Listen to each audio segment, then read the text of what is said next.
So I was actually thinking about this, and Niles reminds me a lot of Anthony in terms of kind of what they're doing. Now, Niles has been on Producer Michael 4 times, 2 times for his $500 million home, which we can argue if it actually is worth that much. Niles is massively in debt, but he shows off the rich lifestyle. In the video, Niles was talking about his friend wouldn't even give him $3 to buy a cheeseburger. And that's kind of ridiculous that he lives in a $500 million home and he can't buy a cheeseburger. So seeing how Niles interacts, especially with Avi, producer Michael invited Avi to take his team to take $10 million, $20 million of watches to visit Niles, and this would be a great opportunity for them to sell what appeared to be a $3 million sale. But then at the very end, Niles said, "Oh, I'm just joking. I'll give you $3 million as soon as I get funded." Now, how is Niles going to get funded? Well, he wants you, the subscriber to Producer Michael, to donate to his charity slash business. And oh, by the way, it's not actually going to have, so it is not actually going to have an asset of the home, so don't get confused. You're not investing in the home. You're investing in the business venture around the home. Similar to how the Timepiece gentlemen, don't be confused. You're not investing in their company. You're investing in a Facebook group. So there's many parallels between Niles and Anthony. Obviously, a lot of these comments could easily be placed on Anthony's channel, the Timepiece Gentleman. A lot of Anthony's comments could be placed for Niles on this video, and vice versa. So the question really becomes, why did Producer Michael cancel? And I still don't understand, because the argument will be he doesn't want to be associated with these type of individuals who honestly make really good content. Some of Producer Michael's most watched content, Niles has only been 4 videos, was Niles. People love Niles. They comment on Niles. They rip. They like to shred rich people or people who pretend that they are wealthy.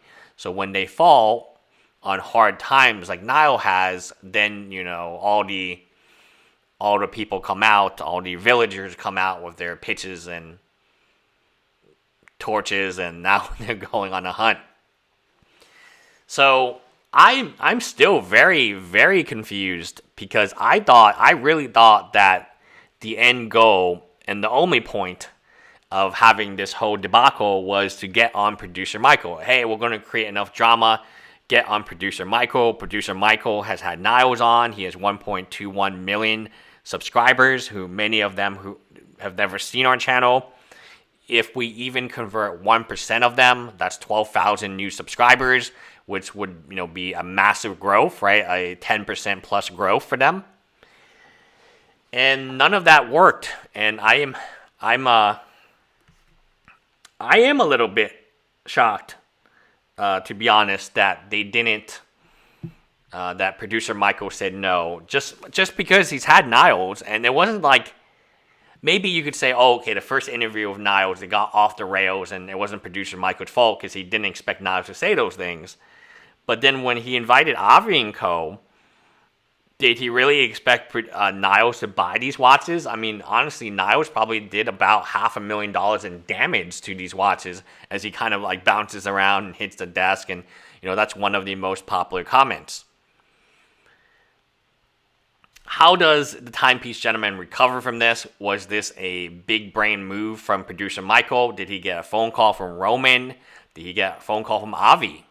One of the companies that Anthony always compares himself is to Avi & Co.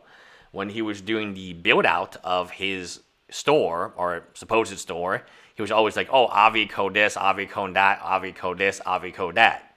So clearly, he knows who Avi & Co is. Maybe Avi & Co knows who he is. Definitely Roman knows Producer Michael, because they've made a video together. And I don't know. It just seems kind of weird, because it's not like So Anthony, compared to Niles, is a stable individual. Niles is off the rails, and and there is a lot of similarity between the two. So why would Anthony be rejected by producer Michael? And it was right after the Roman video. That was the time that maybe producer Michael saw that video and said, you know what, I have enough crazy in my life with Niles. I'm not going to do it. Now, talking about their business and where their business will be and what will happen to them, I do feel bad for that videographer who gave his 2 weeks notice. My suggestion to him is see if you can get your job back. I do feel bad for the young team, Dylan, Vic, and the rest of them. I even feel bad for Mike because Mike is still getting roasted right now. And that's the danger. That truly is the danger of making your business online.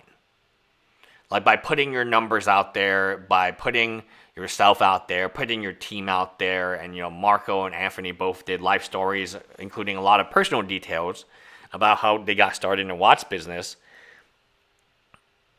Yeah, people are going to attack you.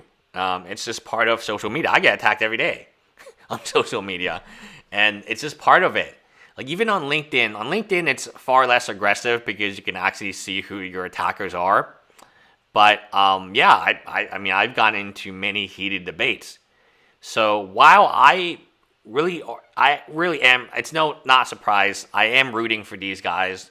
I do feel like it would have been very interesting. It would have been incredibly interesting to see what would have happened had they been on producer Michael. Would Anthony apologize? Would they just chalk this up to a major win? Would they just, if they had new subscribers, like let's say they did really well and they got 5% of the subscribers, which is insane. That's 60,000 subscribers from producer Michael. Would then we all have a different opinion on whether or not this is a marketing genius move? Right now, everyone's opinion is very low that these guys are not marketing geniuses and this was an epic failure. Would that opinion change? Let me know in the comments below if, let's say, we change one factor and they go on producer Michael, they produce a video Thursday, producer Michael sends his video out Friday, or maybe producer Michael makes his video Wednesday and then Anthony sends his video out Thursday and they go back to their 2 videos a week schedule.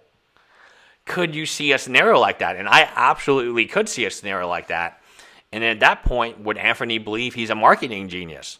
Would things be that much different?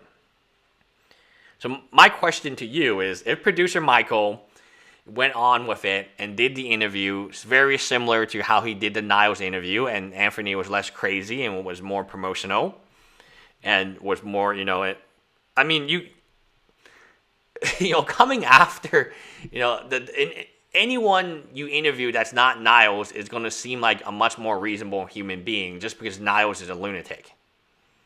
So juxtaposing the two. And again, producer Michael's fans don't know very much about TimePiece gentlemen. They don't know about the drama. They don't know about running away and the lawyers and things. I actually think he got really bad advice. I think Anthony got really, really, really bad advice from a few different people, including his 2 lawyers, his social media person. It looked like no one gave him good advice. And I think that's exactly the problem with Niles. Niles probably has a bunch of yes men, just like Anthony does, and that's how he has. In a few years, Niles is massively in debt, by the way. It's public record. And he can't, he's even mentioned, he can't even afford a $3 hamburger, according to Niles. But he lives in a $500 million home that he cannot sell. And the vision and the charity. So, anytime you deal with these individuals, they talk about charity a lot. And Niles is all about charity for himself. So it's charity for me, charity for you. And there are many, many parallels between Niles and Anthony. And it just blows my mind that, producer Michael would have Niles on, but not Anthony. And I don't know why. If you guys know why, then let me know in the comments below, because I would say Niles is more delusional than Anthony. Anthony, at the very least, I mean, he's still running a business. Niles is just kind of off by himself now. And it's crazy some of the things that, like here, this is like a deep dive documentary of a nut job that rivals anything Netflix has released. Cocaine is a hell of a drug. This guy legit lost his damn mind. Will help the world by building a boxing match on grass. And that was his idea for charity. Was when producer Michael asked him, hey, so how are we going to help? And the answer legitimately, and I think Niles actually believes this, was we're going to have a boxing match. It's like, what? Wait, what? Like, how is that going to help? This is literally Fire Festival the house. This man is not a visionary. He is just delusional. He wants an investment basically for him to live in that absurd mansion and film a reality TV show. The whole changing the world narrative is just some BS to sell the idea. I mean, doesn't this sound like crazy familiar? Bye, guys.